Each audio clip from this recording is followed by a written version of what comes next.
Behind every moment of adversity in your life, there's always a lesson and there's always a blessing.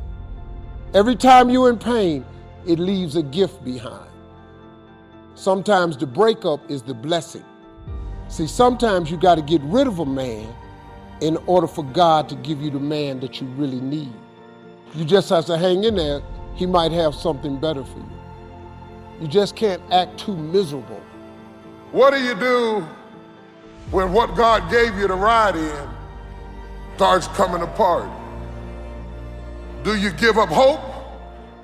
Do you walk away? I don't want you to define success or to ask God to preserve the temporary.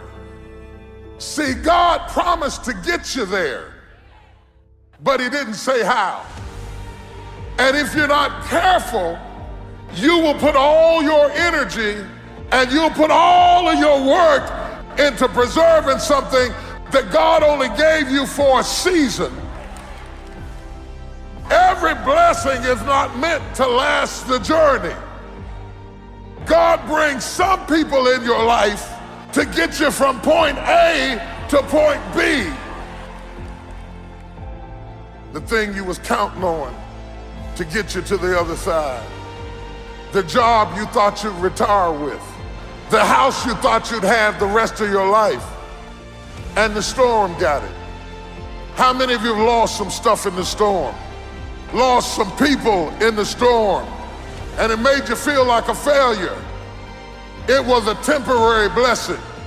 If it was meant to stay, it couldn't leave. You're in love with what you had. And you think that if your life does not retain the shape that you started with, you don't think that it can get you where you're going. Just because things are broken in your life doesn't mean you can't survive. Just because things are broken in your life doesn't mean you can't survive. Look at your neighbor and say, I'm gonna make it on in off of what I got left. I can't make it off of what I used to have. I cannot be who I was yesterday. I can only take what I got left. He didn't promise to save my boat. He promised to save me. Stop focusing on what you lost and start living on what you've got left. I have learned that every blessing doesn't come to stay. Every friend is not going to be a lifelong friend. And if they walk away, don't stand there and cry over what was, because if you'd have needed them for the future, they would have stayed. I was reading an interesting article about elderly people, and it said elderly people have been proven to live longer if they have anything living in the house. I mean anything, even if y'all don't like each other. You got somebody to roll your eyes at, you live longer. Isn't that crazy? Then they said, it doesn't have to be a person. They said, if you got a cat, or something to worry about, or something to take care of, or something to do, you live longer.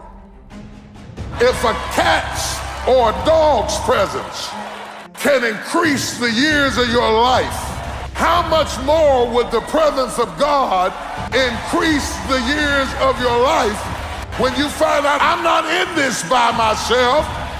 I'm not paying these bills by myself. I'm not raising this child by myself. I'm not holding this house together by myself. Everybody in this room that knows that the Lord is with you, stand up and brag about it right now. We all have things happen to us in life that we don't understand. Doors that have closed, or people that have turned on us. It's easy to live frustrated and fight against everything we don't like. We think that it's holding us back. Everything serves His plan. Not just the good things. The betrayals are serving His plan. The person that walked away is serving His plan. If that wouldn't have happened, you couldn't reach your destiny. What you couldn't see was God had something better. You may not like it.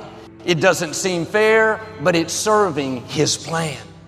When you understand that everything serves His plan, then you won't live frustrated. You won't get upset because you didn't get your way. The person that walked away wasn't a coincidence. It was God moving them away. We need to see difficulties in a new light. That person at the office that's against you, next time they do something unfair, under your breath, just whisper, "Thank you, you just served me." You can't reach your destiny without opposition, without betrayals.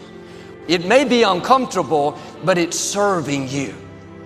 God wouldn't have allowed it if He didn't have a purpose. Without the betrayal, we wouldn't have salvation. How do you know that closed door, that disappointment, is not setting you up for something that you've never seen? The scripture says our steps are being ordered by the Lord. If you weren't supposed to be there, you wouldn't be there. Don't be upset over that person that's trying to make you look bad. You need them to reach your destiny. It wasn't a coincidence. It's positioning you for something bigger. Sometimes it's going to feel like you're going backwards. You have to trust Him when you don't understand. All things work together for good to those that love the Lord. Now the test, while it's not good, will you stay in faith? When it's unfair, will you believe that God is still on the throne? That what He started in your life, He's going to finish? This is what Joseph did. If his brothers had not been jealous, if he had not been sold as a slave, if he had not been put in prison, he would have never made it to the throne. And the things you don't like with Joseph, they are leading you to your destiny. God will use people being against you to move you into your purpose. You need people that try to throw you into the pit so you can take your throne.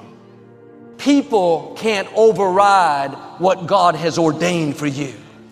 I wonder if you're upset over something that's serving His plan. A person that walked away, doesn't make sense. Stay in peace. It's all a part of the plan.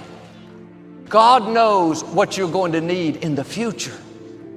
Many of the challenges that you're facing now, they don't have anything to do with now. It's positioning you for something in your future. You will see how God will begin to connect the dots. Instead of being bitter, have a new perspective. It's serving His plan.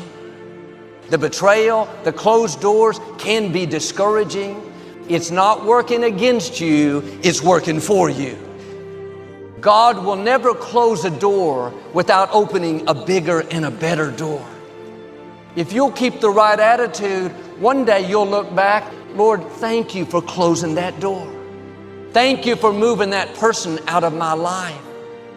I would have never met my amazing spouse. We don't grow in the good times. Everyone is for us. Things are falling into place. We grow when it's difficult, when we have to stretch. That's why you can't pray away every challenge. And if the situation is not changing, then God is using the situation to change you. If God made everything easy for us, we wouldn't be ready for where we're going. God has amazing things in your future. But to get there, you're going to have to defeat some big giants, outlast some strong opposition. You have to stand strong and show the opposition that you're more determined than they are. That challenge is not going to defeat you, it's going to promote you. Instead of complaining about what's not turning around, see that as an opportunity to develop your faith. Keep doing the right thing when the wrong thing is happening. Keep thanking God when you don't see any sign of it. His grace doesn't mean He's going to remove every challenge. It means He's going to increase your strength so it doesn't feel as difficult. Now you can handle what you couldn't handle in the past. What used to bother you doesn't bother you anymore.